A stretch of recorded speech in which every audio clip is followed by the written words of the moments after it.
अस्सलाम वालेकुम स्टूडेंट, कैसे आप सब लोग। उम्मीद है आप लोग सब खैरियत से होंगे। तो आज की इस वीडियो में हम एक्सरसाइज 15.6 करेंगे।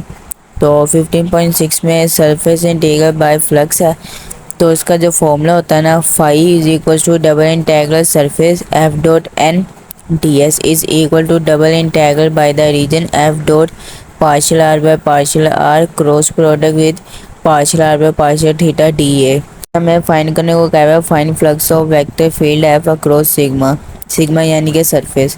तो क्वेश्चन 13 करते हैं। क्वेश्चन नंबर 13 में उसने कहा है कि F x comma Y comma Z is equal to X I component Y J component two Z के component. Sigma is portion of cone Z square is equal to x square plus Y square between plane Z is equal to 1 Z is equal to 2 oriented by upper unit normal.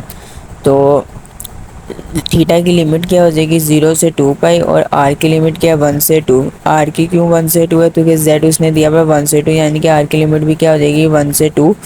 और जो उसने बोला है upward unit normal, यानी कि एक graph के ऊपर है, यानी एक ग्राफ के ऊपर है वो तो ठीक है, लेकिन उसने कौन बताया हुआ है। तो कौन में कौन की वजह से इधर हमने जो थीटा की रेंज लेंगे वो 2 पाई आ जाएगी।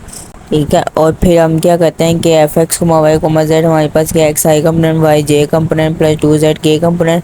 तो हमें पता है कि r is equal to r cos theta i component plus r sine theta j component plus r k component.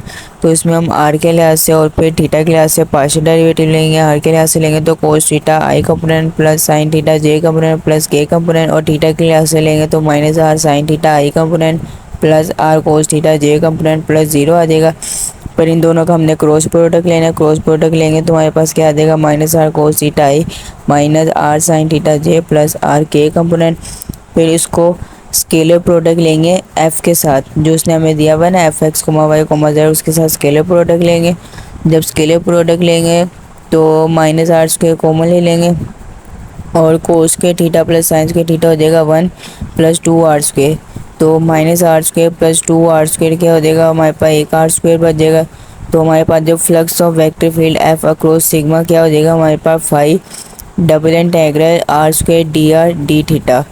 तो इन आर की लिमिट क्या है 1 से 2 और थीटा की 0 से 2 पाई।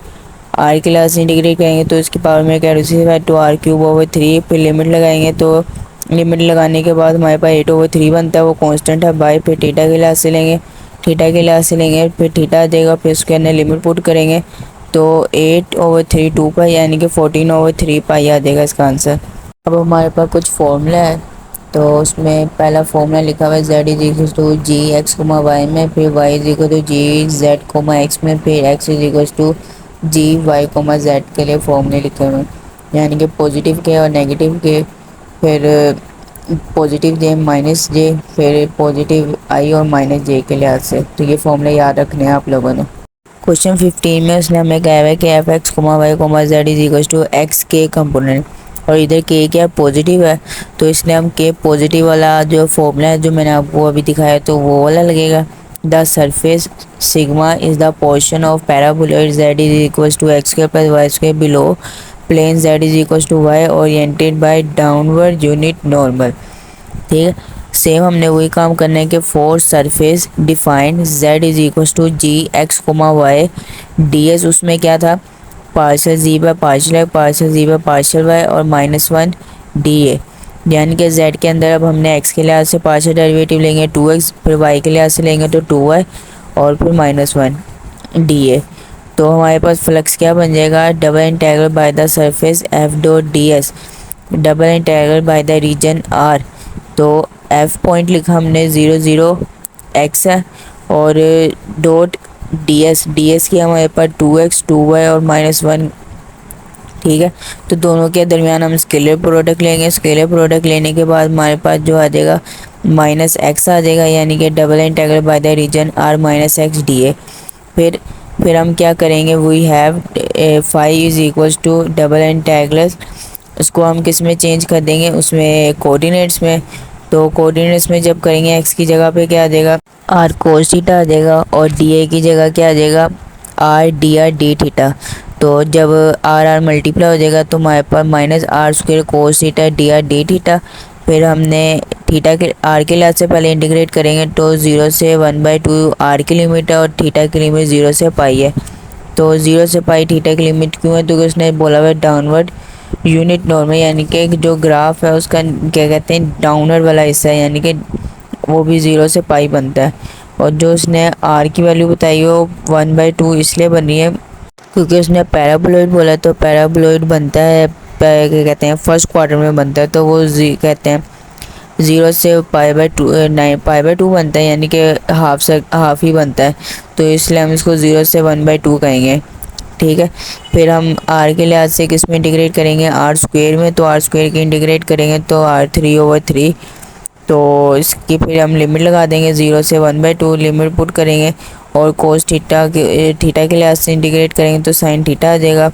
इसकी भी जब हम लिमिट पुट करेंगे तो टोटल आंसर हमारा क्या आ जाएगा, इसका 0 आ जाएगा। अब हम करेंगे क्वेश्चन नंबर 17। क्वेश्चन नंबर 17 में कह रहा है कि F X Y Z is equal to X I component plus Y J component plus के component sigma is portion of the paraboloid R U V is equal to U cos V I component U sine V J component plus 1 minus U square K component with U की limit दी हुई है 1 से 2 और we की limit दी है 0 से 2 पाई। अब ये सवाल बना बनाया उसने हमें वैल्यूज कहते हैं पहले से ही दे दी हैं, तो उसके ऊपर जो फॉर्मूला लगेगा ना फ्लक्स का, तो वो integral by the surface F dot n d sigma, तो ये किसके बराबर होता है, double integral by the region R F dot partial r by partial u cross product with partial r by partial v d A. तो हम क्या करते हैं पार्शियल डेरिवेटिव्स निकाल लेते हैं। आर के अंदर पहले यू के लिहाज से और वी के लिहाज से लेंगे। जब यू के लिहाज से लेंगे तो cos V I component plus sine V J component minus 2 U K component. फिर आर के अंदर वी के लिहाज से लेंगे तो minus U sine V J component plus U cos V J component plus 0 K component. अब इन दोनों का क्रॉस प्रोडक्ट लेंगे। क्रॉस प्रोडक्ट लेने के बाद 2 यूज़ के cos V I component plus 2 U's के sine V J component plus you K component. फिर हमने इसका स्केलर प्रोडक्ट लेना है एफ़ के साथ जब स्केलर प्रोडक्ट लेंगे तो हमारे पास क्या हो जाएगा 2 u cube cos square we plus 2 u cube sine square we plus you. तो 2 यू क्यूब कॉमन लेंगे तो you cos square plus sine square क्या हो जाएगा 1 हो जाए। फिर 2 यू स्क्वेयर प्लस यू, ये हमारे इसका आंसर आ जाएगा एफ डॉट क्रॉस प्रोडक्ट के साथ। फिर फ्लक्स अक्रॉस सिग्मा, इसका हमारे पास क्या आ जाएगा flux is equal to double integral 2 u q plus u d u d v. तो लिमिट उसने हमें पहले से ही दी हुई है। यू की लिमिट क्या है 1 से 2 और वी की लिमिट क्या है 0 से 2 पाई। यू के लिहाज से इंटीग्रेट करेंगे, लिमिट पुट करने के बाद इसका आंसर आ जाएगा 9। और जब वी के लिहाज से इंटीग्रेट करेंगे तो लिमिट पुट करने के बाद 2 पाई, तो इसका टोटल आंसर क्या आ जाएगा 18 पाई। तो आज बस इस एक्सरसाइज के 3 ही सवाल करने हैं, तो कि यहाँ से बहुत कम सवाल आते हैं, तो यही 3 बस इम्पोर्टेंट थे। तो वीडियो अच्छी लगी तो लाइक करें, शेयर करें, सब्सक्राइब करें। फ़ी अमान अल्लाह।